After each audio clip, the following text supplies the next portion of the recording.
Hello, kindergartners. It's Mrs. Tiric and Yeti here today, and we are going to be reading for you Mike Mulligan and his steam shovel. All right, here we go. Mike Mulligan and his steam shovel. Story and pictures by Virginia Lee Burton.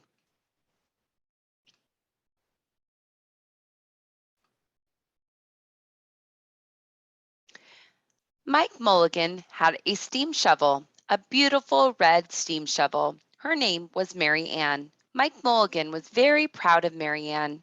He always said that she could dig as much in a day as 100 men could dig in a week, but he had never been quite sure that this was true. Mike Mulligan and Mary Ann had been digging together for years and years. Mike Mulligan took such good care of Mary Ann, she never grew old. It was Mike Mulligan and Mary Ann and some others who dug the great canals for the big boats to sail through. It was Mike Mulligan and Mary Ann and some others who cut through the high mountains so that trains could go through. It was Mike Mulligan and Mary Ann and some others who lowered the hills and straightened the curves to make the long highways for the automobiles. It was Mike Mulligan and Mary Ann and some others who smoothed out the ground and filled in the holes to make the landing fields for the airplanes. And it was Mike Mulligan and Mary Ann and some others who dug the deep holes for the cellars of the tall skyscrapers in the big cities. When people used to stop and watch them, Mike Mulligan and Mary Ann used to dig a little faster and a little better. The more people stopped, the faster and better they dug. Some days they would keep as many as 37 trucks busy taking away the dirt they had dug. Then along came the new gasoline shovels and the new electric shovels and the new diesel motor shovels and took all the jobs away from the steam shovels. Mike Mulligan and Mary Ann were very sad. Down here it says, no steam shovels wanted. All the other steam shovels were being sold for junk or left out in old gravel pits to rust and fall apart. Mike loved Mary Ann. He couldn't do that to her. He had taken such good care of her that she could still dig as much in a day as 100 men could dig in a week. At least he thought she could, but he was never quite sure. Everywhere they went, the new gas shovels and the new electric shovels and the new diesel motor shovels had all the jobs. No one wanted Mike Mulligan and Mary Ann anymore. Then one day, Mike read in a newspaper that the town of Popperville was going to build a new town hall. We are going to dig the cellar of that town hall, said Mike to Mary Ann, and off they started. They left the canals and the railroads and the highways and the airports and the big cities where no one wanted them anymore and went away out in the country. They crawled along slowly up the hills and down the hills till they came to the little town of Popperville. When they got there, they found that the selectmen were just deciding who should dig the cellar for the new town hall. Mike Mulligan spoke to Henry B. Swap, one of the selectmen. I heard, he said, that you are going to build a new town hall. Mary Ann and I will dig the cellar for you in just one day. What? Said Henry B. Swap. Dig a cellar in a day? It would take 100 men at least a week to dig the cellar for our new town hall. Sure, said Mike, but Mary Ann can dig as much in a day as 100 men can dig in a week. Though he had never been quite sure that this was true. Then he added, if we can't do it, you won't have to pay. Henry B. Swap thought that this would be an easy way to get part of the cellar dug for nothing. So he smiled in a rather mean way and gave the job of digging the cellar of the new town hall to Mike Mulligan and Mary Ann. They started in early the next morning, just as the sun was coming up. Soon a little boy came along. "Do you think you will finish by sundown?" he said to Mike Mulligan. "Sure," said Mike. "If you stay and watch us, we can always work faster and better when someone is watching us." So the little boy stayed to watch. Then Mrs. McGillicuddy, Henry B. Swap, and the town constable came over to see what was happening, and they stayed to watch. Mike Mulligan and Mary Ann dug a little faster and a little better.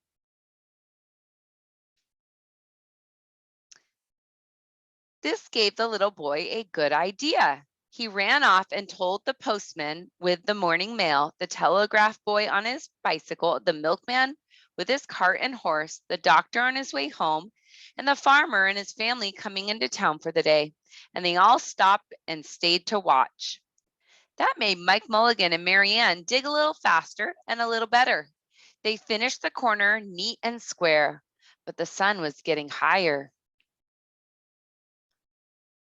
Clang, clang, clang. The fire department arrived. They had seen the smoke and thought there was a fire. Then the little boy said, "Why don't you stay and watch?" So the fire department of Poppersville stayed to watch Mike Mulligan and Mary Ann. When they heard the fire engine, the children in the school across the street couldn't keep their eyes on their lessons. The teacher called a long recess and the whole school came out to watch. That made Mike Mulligan and Mary Ann dig still faster and still better. They finished the second corner neat and square, but the sun was right up in the top of the sky.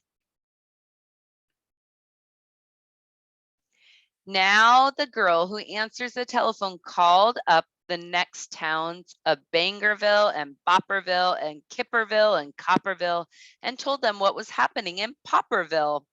All the people came over to see if Mike Mulligan and his steam shovel could dig the cellar in just one day. The more people came, the faster Mike Mulligan and Mary Ann dug, but they would have to hurry. They were only halfway through and the sun was beginning to go down. They finished the third corner neat and square. Never had Mike Mulligan and Mary Ann had so many people to watch them. Never had they dug so fast and so well, and never had the sun seemed to go down so fast. "Hurry, Mike Mulligan, hurry, hurry," shouted the little boy. "There's not much more time."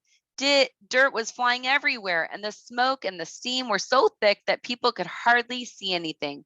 But listen, bing, bang, crash, slam, louder and louder, faster and faster. Then suddenly it was quiet. Slowly the dirt settled down, the smoke and the steam cleared away, and there was the cellar all finished. Four corners neat and square, four walls straight down, and Mike Mulligan and Mary Ann at the bottom. And the sun was just going down behind the hill.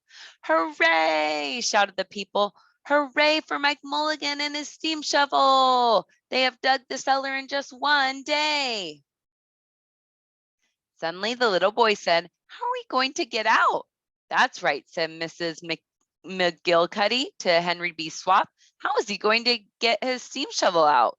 Henry B. Swap didn't answer, but he smiled in a rather mean way. Then everybody said, "How are they going to get out?" "Hi, Mike Mulligan. How are you going to get your steam shovel out?" Mike Mulligan looked around at the four square walls and the four square corners, and he said, "We've dug so fast and we've dug so well that we've quite forgotten to leave a way out." Nothing like this had ever happened to Mike Mulligan and Mary Ann before, and they didn't know what to do. Nothing like this had ever happened before in Popperville. Everybody started talking at once, and everybody had a different idea, and everybody thought that his idea was the best. They talked and they talked and they argued and they fought till they were worn out, and still no one knew how to get Mike Mulligan and Mary Ann out of the cellar they had dug. Then Henry B. Swap said, "The job isn't finished because Mary Ann isn't out of the cellar, so Mike Mulligan won't get paid." And he smiled again in a rather mean way. Now the little boy, who had been keeping very quiet, had another good idea. He said, Why couldn't we leave Marianne in the cellar and build the new town hall above her? Let her be the furnace for the new town hall and let Mike Mulligan be the janitor. Then you wouldn't have to buy a new furnace and we could pay Mike Mulligan for digging the cellar in just one day. Why not? Said Henry B. Swap, and he smiled in a way that was not quite so mean. Why not? Said Mrs. McGillicuddy. Why not? Said the town constable. Why not? Said all the people. So they found a ladder and climbed down into the cellar to ask Mike Mulligan and Marianne.